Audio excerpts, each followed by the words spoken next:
পাকিস্তান সরকারের মধ্যস্থতায় এই কূটনৈতিক প্রক্রিয়াটি চলছে। ইরানের উপপরাষ্ট্রমন্ত্রী কাজেম গারিবাবাদি তেহরানে নিযুক্ত বিদেশি রাষ্ট্রদূতদের এক সম্মেলনে বলেন, চাপিয়ে দেওয়া যুদ্ধের স্থায়ী অবসানের লক্ষ্যে পাকিস্তানের কাছে একটি পরিকল্পনা জমা দিয়েছে ইরান। এখন বল যুক্তরাষ্ট্রের কোর্টে। তারা কূটনৈতিক পথে হাঁটবে নাকি সংঘাত বজায় রাখবে সেই সিদ্ধান্ত তাদের নিতে হবে।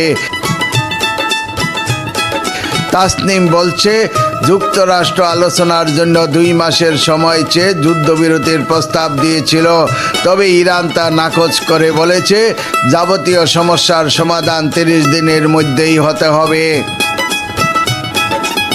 ইরানের দেওয়াই নতুন শান্তি পরিকল্পনায় বেশ কিছু কঠোর শর্ত জুড়ে দেওয়া হয়েছে।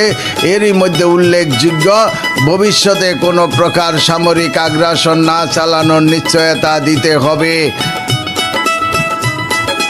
চলতি সপ্তাহের শুরুর দিকে ট্রাম্প ইরানের একটি আগের প্রস্তাব প্রত্যাখ্যান করেছিলেন। এরপরও 2 পক্ষের মধ্যে আলোচনা চলতে থাকে এবং 3 সপ্তাহের যুদ্ধবিরতি এখনও কার্যকর রয়েছে।